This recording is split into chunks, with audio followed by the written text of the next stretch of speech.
In a previous talk, I spoke about the Scottish Reformation of 1560 and how it impacted in the northeast of Scotland. In this presentation, I'm going to talk about the 17th century civil wars of England, Scotland and Ireland, and how these wars impacted on a small Scottish town, Elgin, situated in the northern province of Moray. The roots of the conflict have their origin in the unfinished constitutional problems associated with the Reformation, and also in the reign of King James VI, in whom the crowns of England and Scotland were united following the death of Elizabeth I in 1603. James's doctrine of the divine right of kings was enthusiastically embraced by his son, Charles I, and Charles pursued his father's Episcopalian religious policies with a single-minded ruthlessness completely lacking in his father's political sensitivity. His religious policies and manner of ruling dismayed many of his subjects throughout his kingdoms. Charles's high church Anglicanism outraged Puritans and offended many, even within the Church of England. Religious reforms imposed on the Scottish Presbyterian Church were perceived to undermine the Calvinist foundations of the national church. The introduction of a new service book to replace John Knox's Book of Common Order was a step too far, a step, it seemed, along the road to perdition and popery. When Jenny Geddes launched her famous stool at the Dean of St Giles in Edinburgh, she unleashed this first salvo in a barrage of Protestant protest against King Charles's high-minded rule. The 9-month period following this event was punctuated by service book riots in almost every area of Scotland. Meanwhile, Presbyterian theologians and lawyers devised the National Covenant, a Calvinist manifesto for adherence to the true religion and urging resistance to all innovations. The Scottish Covenant, like its biblical precedent, was seen as an unbreakable contract between God and his people. In 1638, the National Covenant was born. Copies were signed across the country in an atmosphere of religious hysteria. Some people, it is alleged, fainted. Some shook uncontrollably. Others wept tears of joy. It was even claimed that there were some that signed the bond in their own blood, making a covenant of blood equivalent to that of Abraham or even of Christ himself. To the Presbyterian faithful, the Holy Spirit was at work, preparing God's people for the final battle between God and the forces of the Antichrist and the end of days, when the godly few, the elect, reaped their reward for steadfast faithfulness. And it was in that same atmosphere of religious fervour that greeted the covenant when it reached Elgin on the 30th of April 1638. No less a person than Andrew Cant, also known as the Apostle, addressed the expectant congregation in the parish of St Giles. The Bishop of Moray, John Guthrie, did not sign the covenant, but his opinion did not count for much, as he was soon to lose his job when episcopacy was abolished. He tried to stay on in his residence, Spiny Palace, but he was eventually removed and arrested.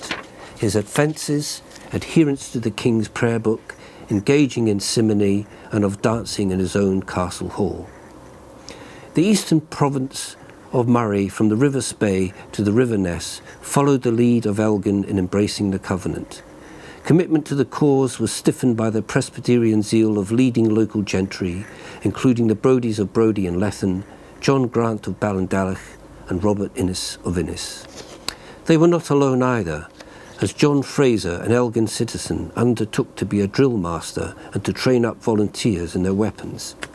In June 1640, the borough of Elgin paraded a band of 4 pickmen, drilled in the use of the 18-foot pike, and 8 musketeers, armed with matchlock firearms, to defend the town and the covenant. Meanwhile, the end times seemed delayed, as little happened to disturb the peace in Elgin, apart from some inconvenient quartering of friendly forces, including a visit from Lord Argyll himself, along with 100 men and horse. However, there was a bit of iconoclastic destruction when, in zealous and enthusiastic obedience to a General Assembly of the Church of Scotland decision, local lairds, Alexander Brodie of Brodie and Innes of Innes, along with Gilbert Ross, the minister of Elgin Parish Church, went to the derelict Cathedral Church of Elgin. And with a party of workmen and following prayer, they directed the workmen to demolish the carved and painted rood screen which separated the congregation from the clergy in the medieval cathedral. The sturdy carved oak barrier was painted with images of saints, a crucifixion scene and a traditional doom, all under a galaxy of golden stars. The idolatrous timbers were sawn up for firewood, though subsequent legend claims that the sacred timbers refused to burn in Gilbert Ross's Presbyterian hearth. Whilst all this was happening, at a national level, power was slipping from King Charles's grasp. Much of Scotland was in arms, and the turbulent English Parliament refused to dissolve. To make matters worse, in October 1641, Irish Catholics rose in revolt and attacked Protestant settlers, many of whom were Scottish Presbyterians. This news from Ireland quickly crossed the seaway linking Ulster with the southwest of Scotland. The new medium of news books and pamphlets published grisly accounts of alleged Catholic cruelty, and stories of these atrocities were given as first-hand accounts when a stream of Protestant refugees appeared in person before the Elgin parish church. A record of their sufferings were inscribed in the church minutes, and also, presumably, their testimonies were broadcast to the congregation. And Anna Griffith, the widow of a Mr. William Murray, a Presbyterian minister, received $5 after she had testified that her husband had been crucified by the rebels. Another refugee, a Margaret Duncan, received $1 as she had been crippled in both hands by the Irish rebels. Many of the refugees had common Elgin surnames, and perhaps it would not be unreasonable to presume that they came to Elgin because they had family connections with the town. The testimonies of these refugees naturally fueled Elgin people's Presbyterian prejudices against the Irish in particular, and of Catholics in general. By 1643, the political divisions in England had become unbridgeable, and the Civil War had begun in earnest. An alliance between the Scottish and English parliaments was cemented by the Solemn League and Covenant, and Elgin joyfully embraced this new covenant and accepted military obligations. The town council minutes record a recruitment drive in the town, offering any person who would volunteer for the Covenanter army in England to receive $2, 4 tailored coats, and a pair of new shoes. The records do not reveal how many took up this offer. During 1644, as the Parliamentary army seemed to be winning the war in England, King Charles made peace with the Irish Catholics and received 3 regiments of battle-hardened troops from the Earl of Antrim to open a second front in Scotland, with the objective of forcing the Scottish army in England to return home. The Irish troops were to be commanded by Alister MacDonald, heir to the dispossessed clan Ian Moore, and a warrior in the heroic romantic tradition of Celtic legend. The army, made up of disparate Highland units which formed around this professional corps, was led by James Graham, the Marquess of Montrose. MacColla and Montrose's campaign of lightning marches and stunning victories are the stuff of legend. Aberdeen, for example, was sacked in a cold-blooded orgy of punitive pillage, which left scores of victims. When the Royalist army withdrew from the city, over 100 citizens lay dead in the streets, and according to the Royalist historian Spalding, nothing was heard but a pitiful howling, crying and mourning. On the 2nd of February 1645, the Royalist army routed Alexander Campbell, the Marquess of Argyll's Parliamentary army at Inverlochy, and marched their victorious army up the Great Glen and into Murray. During the course of this march, the Covenanter houses of Grange Hill, Brodie, Culbin and Innis were all burnt and their estates stripped of cattle and corn. Suddenly the people of Elgin found themselves in the front line of a civil war. Their military posturing of the last few years counted for nothing against the determined and ruthless professional army. So when the people of Elgin learned that Montrose and Alister MacDonald and their army of Irish and Highlanders were making their way to their own town, many would have expected the worst, and in the event, many fled, or tactically withdrew, depending on your point of view, to the fortified palace of Spiney. On the 19th of February 1645, Montrose and his Lieutenant General Alister MacColla led King Charles's army into the royal borough of Elgin. Then, after plundering the town for 11 days, they left to continue their campaign. The Royalist army returned to Elgin in May, this time in pursuit of the Scottish Parliament's army in the north. Following a skirmish, a Royalist officer, James Gordon of Rhynie, was wounded and left behind.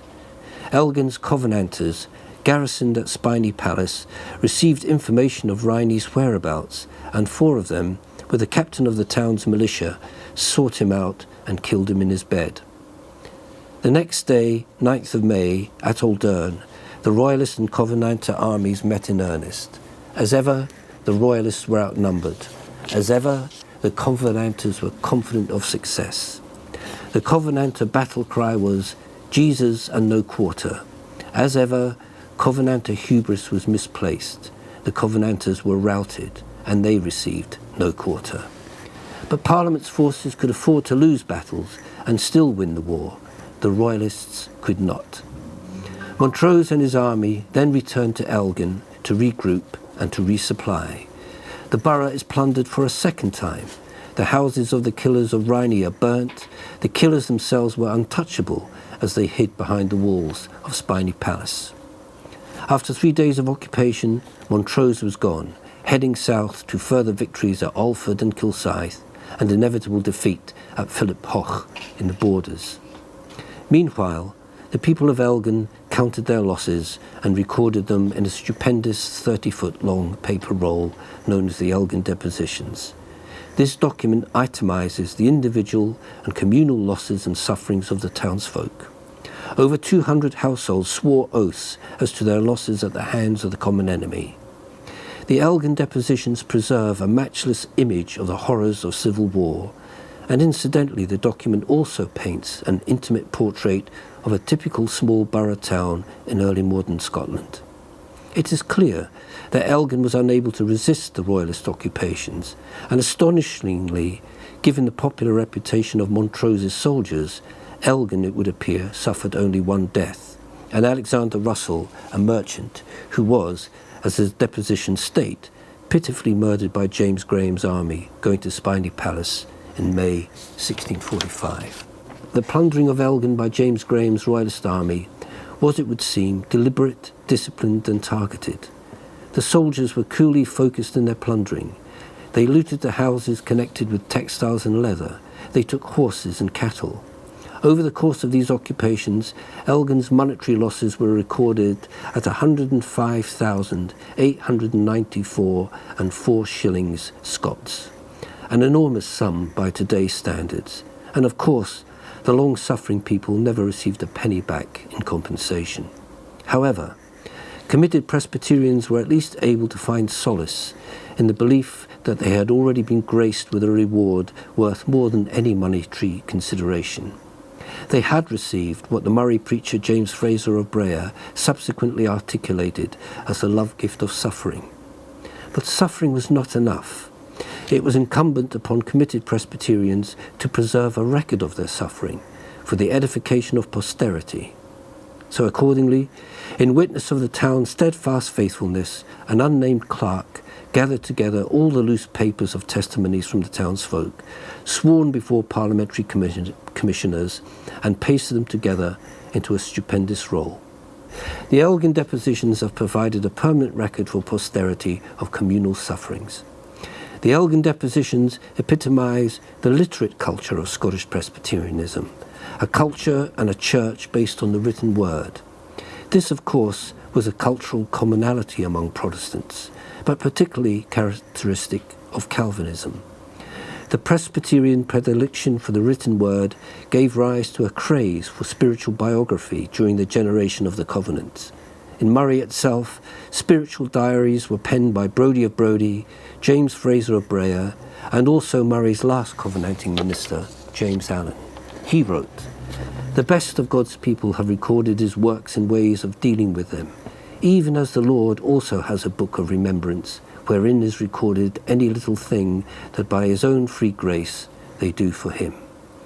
The Elgin Depositions were created to stand as a Calvinist testimony and cultural icon, a permanent record of the steadfastness of a godly community. The sufferings of the people of Elgin were perceived as a special kind of grace because, as James Fraser of Brea asserted, All God's ways, being wisdom and goodness, are worthy of observation, but especially those wherewith ourselves are exercised. Sufferings are not only our duty, but our privilege. To suffer for Christ is one of Christ's love gifts.